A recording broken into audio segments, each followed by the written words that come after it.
Welcome to Unbound, the podcast with Beth Curry, author, storyteller, and survivor. This is where books meet real life, where Beth reads chapters from her work and breaks free from the traditional audiobook format, diving deeper into the personal experiences, lessons, and liberation behind every page. Nothing is off limits. Let's get unbound. Hi, welcome back to Unbound Season 4, Invisible Daughter. I'm Beth Curry. If you're tuning in today, I want to invite you to take a second and look at a phrase that our culture hands out like candy to young girls. It's just a few simple words. You're such a good girl. We say it when a little girl sits quietly at a restaurant table. We say it when she cleans up her toys without being asked, or when she smiles politely at an adult she doesn't particularly want to talk to. We think it's a compliment. We think it's an expression of love. But if we kind of pull back that glossy wrapping paper, we find something entirely different. Those words aren't praise. They are programming. They are the structural blueprint for a lifetime spent earning the right to exist through absolute compliance, measuring your human worth through your daily utility, and practicing the fine art of making yourself completely invisible so that other people can stay comfortable. So today I'm diving into Chapter 2, The Good Girl Trap, because this cage we build around daughters is a masterful piece of psychological architecture, if you ask me. It isn't built with ugly iron bars or dark concrete walls. It's meticulously constructed from gold stars and glowing report cards and the intoxicating drug of adult approval. It's decorated with all the exact phrases we think a child wants to hear. Good job. I'm so proud of you. Look how easy she is. Like, the bars of this prison are completely invisible because they're made of expectations so deeply ingrained in us from infancy that they don't even feel like external pressure anymore. They feel like love itself. But gonna be honest today, it isn't love and it isn't genuine goodness, okay? What we are actually looking at is a systematic training ground for self-erasure, masquerading as virtue. The family and cultural systems don't celebrate a daughter's character. They celebrate her total disappearance. They value her precisely because of what she doesn't require from them. The trap snaps shut before we even hear the lock click, We spend the next several decades paying the rent on prison that we didn't ask to live in. So let's look closely at the blueprint of this architecture, because whether you grew up in a busy suburban home or a quiet rural town or completely chaotic family dynamic, the structural engineering of the good girl is remarkably consistent, okay? First, we have the foundation, external validation. Good girls learn very early that their internal compass is completely irrelevant. Worth doesn't come from internal satisfaction. It comes entirely from outside approval. We become ultimate praise junkies, profoundly addicted to other people's opinions of our choices, utterly unable to trust our own judgment about what we actually need, want, or feel, right? If the crowd isn't clapping, the good girl automatically assumes she's failing. And next is the framework, emotional regulation. This is where the unpaid labor really gets kicked into high gear. Okay, good girls become responsible for managing the emotional weather of the entire household. We learn to read rooms like professional meteorologists, adjusting our behavior, our volume, and our expressions to maintain perfect atmospheric pressure. If someone's upset, it's our job to fix it. If there's tension, we become the buffers. If there's sadness, we become the comforters. Then come the walls, self-sacrifice. In this economy, selflessness is heralded as the highest spiritual achievement. Wanting things for yourself? That's selfish. Having personal boundaries? That's mean. Saying a clear, uncushioned no? That is definitive evidence that you aren't as good as you should be. You are taught that the only way to keep the peace is to use your own desires as mortar to fill the cracks in everyone else's lives. And finally, we have the roof, perfectionism. Good girls learn that a mistake isn't a normal part of being a human being, it's a moral failing. We develop impossibly high, Olympic-level standards for ourselves while being endlessly, pathologically forgiving of everyone else's shortcomings. We build a life that looks stunningly successful from the outside, but feels utterly suffocating from within. So let's look at the real world fallout of this architecture through a woman named Sarah. She built an absolute textbook version of this perfect prison. Sarah was the ultimate dream daughter. She got straight A's. She never missed a curfew by even a single minute. She remembered everyone's birthdays with handwritten cards, and she could be counted on to help with absolutely anything. Her parents bragged about her constantly. Her teachers adored her. Other parents in the neighborhood looked at their own rebellious kids and openly wished their daughters were more like Sarah. Sarah looks back at that time now from the safe distance of age 35, and she told me, I was everyone's dream daughter, except for one small detail. I had absolutely no idea who I actually was underneath all that goodness. Sarah learned very early that her specific niche in the family system was to be the easy one.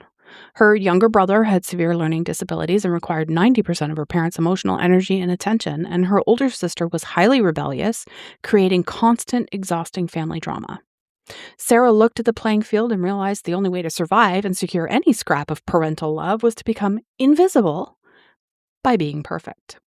She told me, I thought if I was good enough, if I was accomplished enough, if I kept my head down and anticipated every crisis, eventually someone would see me, really see me, not just see how incredibly useful I was.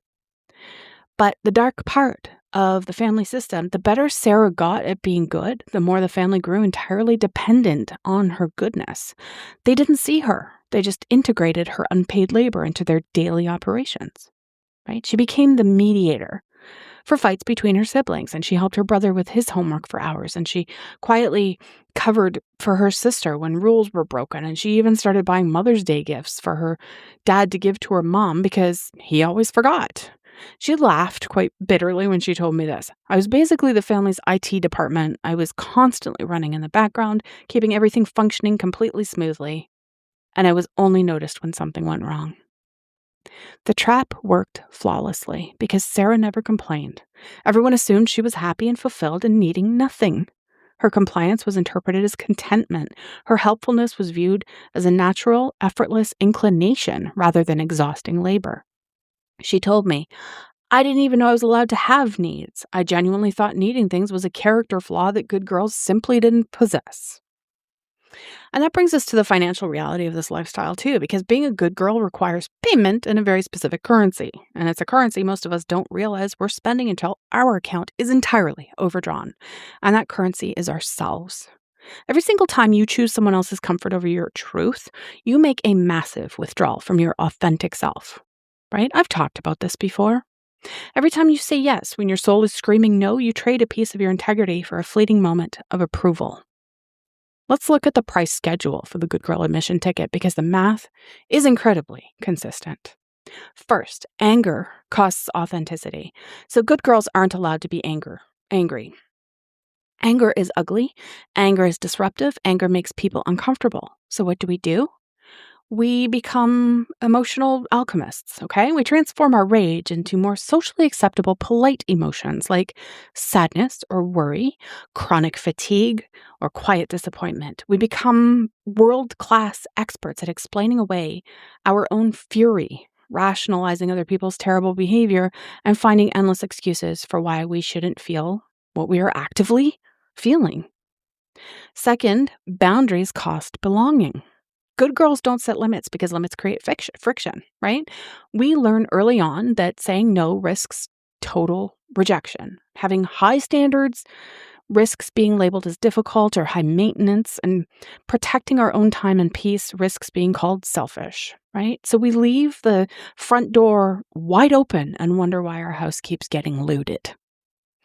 Third, dreams cost relationships. So good girls put everyone else first, which means our personal ambitions are automatically pushed to the absolute bottom of the priority list. We delay our education, we turn down incredible career opportunities, and we sacrifice our own advancement because we're terrified that prioritizing ourselves will mean letting someone else down. Fourth, voice costs approval. So good girls do not make waves at all. Okay? We don't challenge authority, and we certainly don't speak uncomfortable truths. We learn to minimize our opinions and soften our language with a million qualifiers like I just think or sorry, but, and cushion every single damn piece of criticism with enough excessive praise that it goes down like sugar.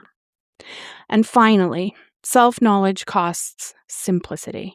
So making life easy for everyone else is a simple system. It's predictable. But exploring your own complexity, discovering what you actually want, that's messy. It's incredibly messy. It's vastly simpler to remain what others need you to be than to do the hard, disruptive work of discovering who you actually want to become. And while daughters are being trained in the fine art of self-erasure, the boys in the broader culture around us, and so often the men in our own extended family trees, are learning entirely different lessons. They're being taught that their value lies in their achievements, their potential, and their individual success. They're encouraged to pursue their interests, defend their boundaries, and ruthlessly prioritize their own goals, as I said in the last episode. When boys are difficult, it's called spirit or leadership potential. When girls are difficult, it's called attitude and going through a phase. And when boys assert themselves, they're showing confidence. But when girls do the same, they're being bossy or disrespectful. Someone named Karen shared a story with me that illustrates this perfectly. She and her brother were twins, raised in the same household with the same opportunities, but their parents' expectations were radically different. Karen recalled, "My brother could slam doors, argue with my parents, refuse to do chores, and it was just boys being boys. If I raised my voice even slightly, I was being disrespectful. If I forgot to do something, I was being irresponsible. We lived by completely different rule books. My brother was encouraged to pursue his passion for music even when it meant noise, late nights, and expensive equipment. My interest in art was supported only as long as it didn't interfere with my household responsibilities or create any inconvenience for the family. He got to be a full person with moods, interests, and flaws. I got to be a supporting character in everyone else's story." The brother exemption teaches boys that they deserve care and attention and accommodation, and it teaches girls that they should provide care, attention, and accommodation. These lessons learned in childhood become the foundation for adult relationships where women give and men receive, and women adapt and men expect adaptation, right? So this conditional love creates kind of a perfectionism. And it's not a perfectionism that drives genuine achievement. It's the kind that drives total self-erasure. Traditional perfectionism, I can't even speak. I give up. Perfectionism says, I must do this perfectly. Good girl perfectionism says, I must be perfect for everyone else, right? It's not about excelling at things we care about. It's not about excelling at being what others need us to be. And this perfectionism is a master of disguise because it kind of masquerades as pure damn virtue. Like we tell ourselves we're not being perfectionistic. We're just being thoughtful and considerate and responsible. And we're not being controlling. We're just being helpful. And we're not being self-destructive. We're just being selfless, right? Adaptive perfectionism develops kind of as a survival strategy rather than a personal drive as well. So for good girls, perfectionism becomes armor against criticism and rejection and conflict. And if we can just be good enough and helpful enough and selfless enough, we think we can avoid the devastating experience of disappointing people we love. But trying to be perfect at managing all of this is like trying to control the weather. It's exhausting and it's ultimately destructive, right? A woman named Julia, I had a conversation with her. Julia spent her 20s being the perfect daughter and the perfect employee and the perfect friend and the perfect girlfriend. And she remembered everyone's important dates and she anticipated their needs and made their lives easier in countless invisible ways. Julia told me, I was proud of how good I was at reading people. I could walk into a room and immediately sense what everyone needed from me. I thought it was a good thing. But this good thing was killing her. Julia was exhausted from constantly monitoring everyone else's emotional state and adjusting her behavior accordingly. She was anxious because she felt responsible for everyone's happiness, and she was resentful because her own needs never seemed to matter as much as everyone else's. She reflected, I realized I was like a human mood ring. I changed color based on what everyone around me needed, but I never got to be my actual color. The breaking point came when Julia's boyfriend of 3 years casually mentioned that he'd never thought to ask her what she actually wanted to do on dates because she always seemed happy with his suggestions. He wasn't being malicious. He genuinely thought she preferred to follow his lead because she never expressed preferences of her own. Julia told me, that's when I realized I had become so good at being what everyone else needed that I had no idea what I actually wanted. I had perfected the art of being selfless to the point where I had no self left. But not all good girls respond to perfectionist pressure by becoming self-sacrificing people pleasers. Some develop a different survival strategy. Control. If they can't be perfect by giving endlessly to others, they'll be perfect by ensuring nothing ever goes wrong. These daughters aren't praised for how much they give. They're praised for how seamlessly they maintain control. But that perfectionism, when unchecked, becomes kind of a form of emotional rigidity that impacts everyone else around them. Man in his 50s, I'm going to call him Mark. He described a relationship that initially seemed promising but quickly became emotionally baffling. His partner had been raised by a mother who valued perfection above all else. Perfect home, perfect child, perfect performance. There was no room for failure. There was no tolerance for emotional mess, and there was certainly no such thing as healthy conflict followed by repair. Check out my episode on rupture and repair. It's an off-script episode. It's a good one. Everything had to remain polished and curated and under control. And he told me she had no framework for things going wrong. Any tiny rupture, even the smallest disagreement, would send her into a tailspin. I'm talking about normal, everyday conflict, miscommunications, scheduling snags, even asking to talk through a tension. She would flip out over things that didn't need to be that big. Instead of working through issues, she would escalate them and then freeze him out or shut down completely. There was no emotional elasticity. There was no ability to stay in connection when things got uncomfortable. What he came to realize is she had never learned what it meant to navigate rupture and repair. Conflict didn't feel like a normal part of closeness to her. It felt like danger and chaos or shame. He says, I could never be the man I wanted to be for her. There was no room for vulnerability. Nothing I gave was enough because she was holding herself and me to impossible standards. Even more painful was watching her pass the same pattern on to her daughter.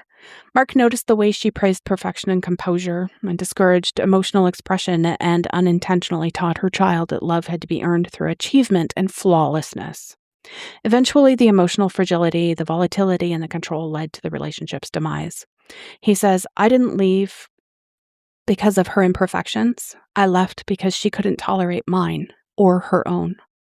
Whether daughters become people pleasers, who lose themselves to controllers, who can't tolerate imperfection, both responses stem from the same impossible standard, that love must be earned through performance and that worth depends on external validation, and that being human, which is messy and flawed and emotional all the livelong day, is somehow completely unacceptable. Living as a good girl creates kind of a cognitive dissonance. On the surface, everything looks great. We're successful and we're helpful and we're loved. People appreciate us. We're doing well by every external measure, right? But underneath, something feels deeply wrong.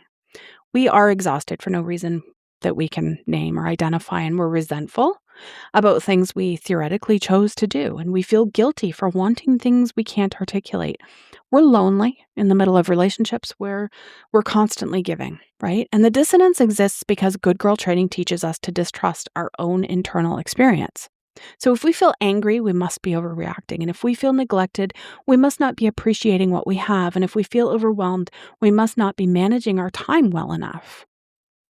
We learn to gaslight ourselves, basically, and explain away our feelings and minimize our experience. The good girl trap isn't just about external expectations. It's about internalized oppression.